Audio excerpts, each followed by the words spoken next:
Man, the last few years have been great for movies, right? So many classics. Oh wait, that's a mistake. So many agendas.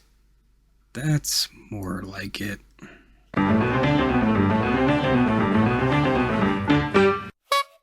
So, it's no secret that this here new Resident Evil movie has ruffled some feathers. Mostly thanks to the casting, but, maybe it's not what we think. I've been looking forward to this movie since it was first announced, mainly because they've repeatedly talked about wanting to be a bit more faithful to the games. On that topic, the director had this to say. With this movie, I really wanted to go back to the original first two games, and recreate the terrifying, visceral experience I had when I first played them, whilst at the same time telling a grounded human story about a small, dying American town that feels both relatable and relevant to today's audiences. It's not much, but the point is that the guy hasn't said anything worthy of red flags. Plus, the actors have put out various teaser images that really do make it seem like they're trying to please hardcore fans. That casting, though. Look, I get it. I'm just as sick of forced diversity as anybody else. That Netflix Resident Evil show about good guy Black Wesker and his CW-ish daughters, that's a train wreck in the making. No doubt. Hell, I'm also the guy who's still pissed that Bucky got completely passed over for the Captain America role. Again, I get it. When so many live-action adaptations seem to be twisted to fit Hollywood's preferences, it's easy to look at everything as a personal insult to fans. Hell, actors, writers, and directors are spitting in our faces pretty often these days. But this director, Johannes Roberts, really seems passionate about this. For now, I'm willing to give him the benefit of the doubt. Obviously, people have a problem with Jill's casting. She'll be played by Hannah John Kamen from Ready Player One and Ant-Man and the Wasp. And you know what? I don't get the complaints. From what I've seen, she's a pretty good actress, and personally I think she'll do great. Honestly, it's not like Resident Evil's characters have had consistent designs anyway. Jill has had many faces. A new one ain't gonna hurt. No matter what ethnicity she may be, are you really gonna try to tell me this actress bears no resemblance to any of these other versions at all? The most consistent part of Jill's look has been the bob cut. Sure, Jill in this new movie has longer hair. So did the version from the original game. Oh, this Jill's hair is in a ponytail? The character had one in Resident Evil 5 and Revelations as well. It's nothing we haven't seen before. When it comes to the costume, I understand the attachment to the original Star's outfit. It's my favorite look for her. I use it in every game where it can be picked. But, the RE3 remake is by far the most realistic interpretation of it, and it don't look great, folks. Even in a video game, it somehow looks like cosplay.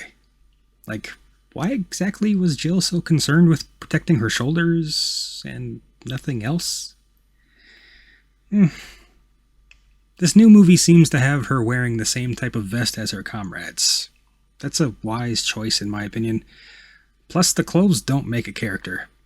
Sienna Gullery's Jill costume in Apocalypse was pretty accurate to RE3, and she was shit. Have you seen that movie lately? She tried way too hard to come across as a badass.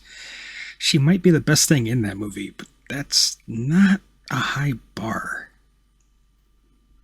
As for Leon, yeah, I'll admit, I don't look at him and see the character from the game. He reminds me a bit more of Kevin, actually, from Outbreak. But I'm trying to keep an open mind. Admittedly, I've never seen this actor, Ivan Jogia, before, so I've got no frame of reference from his talent. So in this case, I'm trying to keep an open mind and trust the director when he says he was the best guy for the job. As for Claire, I've seen fewer complaints about her actress, but I do want to toss my 2 cents in. The loudest complaints I've heard about her is that Claire is supposed to look badass, but no. Claire was always meant to appear as an average college girl in the 90s who just happened to have some training from her military savant brother. Up until she turned into Tobey Maguire later in life. And Grumpy Cat. Her true badassery never kicked in until after she survived Raccoon City, and continued until she reunited with her brother. That's how I've always seen it, anyway. The RE2 remake kinda exaggerated her character a bit, but I think its story was kinda messy in general. Top tier gameplay, though. Also, real talk, does this production company just refuse to give Claire a ponytail in movies? Not really a complaint, it's just weird. Like, not even once. So, I don't know. The jury's still out. Characterization is key. Leon in his first appearance was a bright-eyed, idealistic young cop with a lot of guts and good intentions. Hopefully that follows through to the new movie. I mean, when Leon showed up in the other live-action movie series, he looked the part. But, I don't remember him having a personality besides dude with gun. Personally, I don't really like Leon outside of RE2 anyway. I mean, the whole wisecracking punslinger thing never appealed to me in RE4, but that's just me. But yeah, sadly with all the dumb decisions and bait and switches happening in movies lately, Hollywood definitely asked for backlash like this. It's disappointing that a potentially well-meaning cast and crew is getting lit up too, but there was bound to be a lot of shrapnel after the movie industry's woke explosion.